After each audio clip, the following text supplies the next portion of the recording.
Hi folks, welcome to episode 3 of the Epochs of the Lotus Eaters, where Bo Dade and myself sit down and discuss history, my favourite subject. Today, we're going to be talking, and not just general history, right? Because this is the thing. You can get like really broad analysis from anywhere, and who wants that, right? You all know that Caesar conquered Gaul. You all know that, the Persians invaded Greece. That's not very exciting. What's exciting is the real minutiae, the absolute nitty-gritty that no one else is going to talk about. Well, we're going to do it. And we're going to talk about, in particular, Alcibiades. At the time, but not now, it was a massively famous political stunt that completely changed the dynamic of the Peloponnesian War.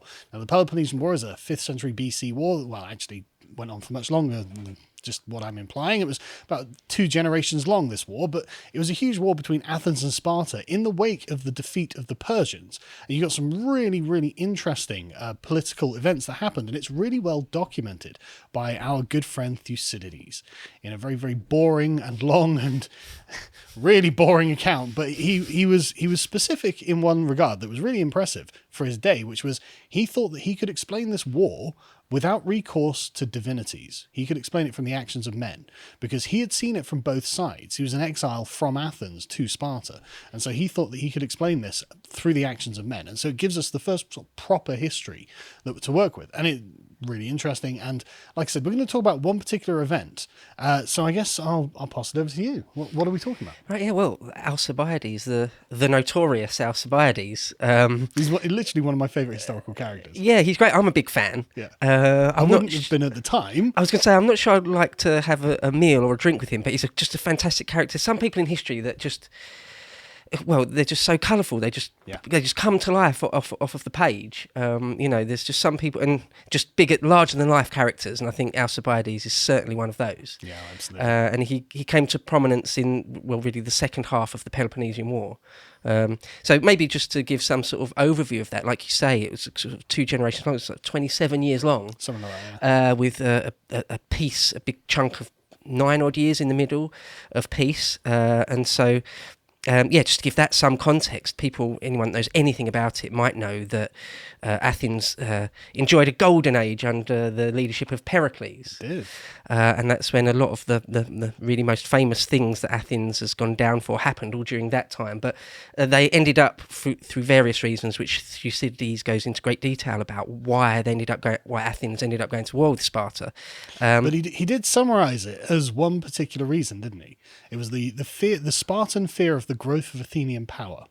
That's it, yeah, exactly that. Yeah. And people have ever since debated to what degree that's correct or not. It does seem to be largely, but there's all sorts of psychology going on. There doesn't seem to be any other particular reason that Athens and Sparta should have gone to war, except that Sparta was the hegemon of Greece. It was the most powerful state in Greece, and Athens was growing and blooming, as it were, and the Spartans seem to have just been afraid. And as I said, Thucydides had been on both sides of the war, so he was one of the most informed people around. He had been a soldier, a general, and he was, he exiled Sparta, so he probably got to talk to the people in charge and got to say, well, why are you doing this? What's all this about?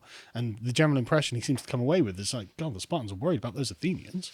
Yeah, I think Thucydides does say explicitly that he thinks, and it's still this opinion is still considered very relevant even today, that people go to war, nations even go to war for only a very small number of reasons, sort of self-interest. If you're afraid, if you feel your honour has been besmirched in some way, sometimes wars just for that. Now, look, just to have a quick sidetrack, people forget how honour obsessed the ancient world was, because honour is not something we talk about much in the modern world, and entire nations would go to war over a perceived slight in honour. And this is something that people forget, and that is an animating principle that makes armies move in the ancient world. It's outside of our sort of sphere of experience, but it's genuinely something that they took seriously. Yeah, I think I said to you before that Helen of Troy is a good example. The Greeks felt that their honour had been destroyed by her being stolen, and so they'll go to war just on the case of that. It wasn't really self-interest. They weren't afraid of the Trojans particularly, but... The Trojans aren't going to come over here and sack us or anything, but they took our woman, or the king's woman, and therefore now thousands of us have to go over and burn their city down, as you do. And Thucydides, as I mentioned, is taken seriously by people that study war studies and international relations, even to this day, because the things that he talked about are exactly the same now as they were then. Yes. It's the same in a playground between two 7-year-olds and in the UN. The same psychologies go on. And it's interesting to note that, I think.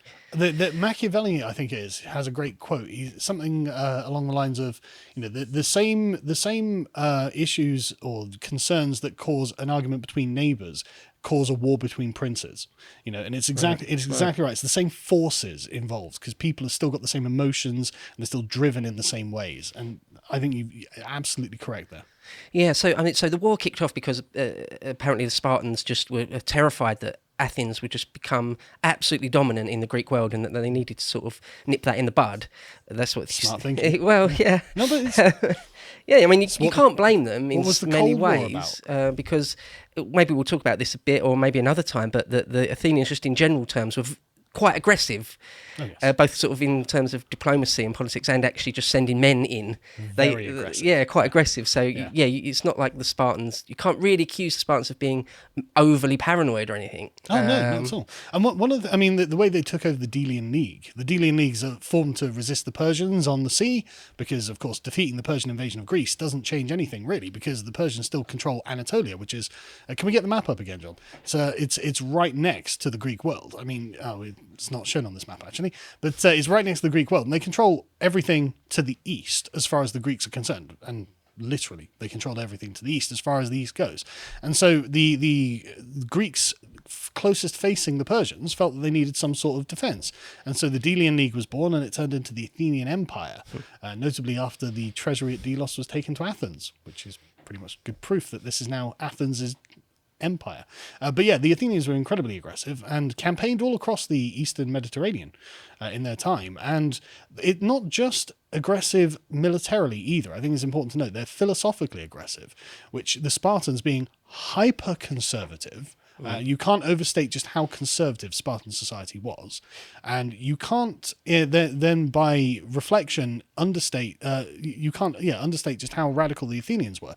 Because what the Athenians would do is, when they would take new members into the league, one of the things they'd do is install a democracy, which wasn't well liked by most people in the ancient world, it seems. Most of the time the oligarchs, at least. Yeah, most of the time, democratic parties in city-states were considered as really subversive and dangerous, and are quite often overthrown. Yeah. Because people would think that a democracy just will lead to some sort of disaster one way or another. Well, literally, I mean, it did many times for the Athenians. But one of the ways they looked at it was putting the worst men in charge, whereas the aristocrats were the best men, and so they should be in charge. And so there was an air of legitimacy there.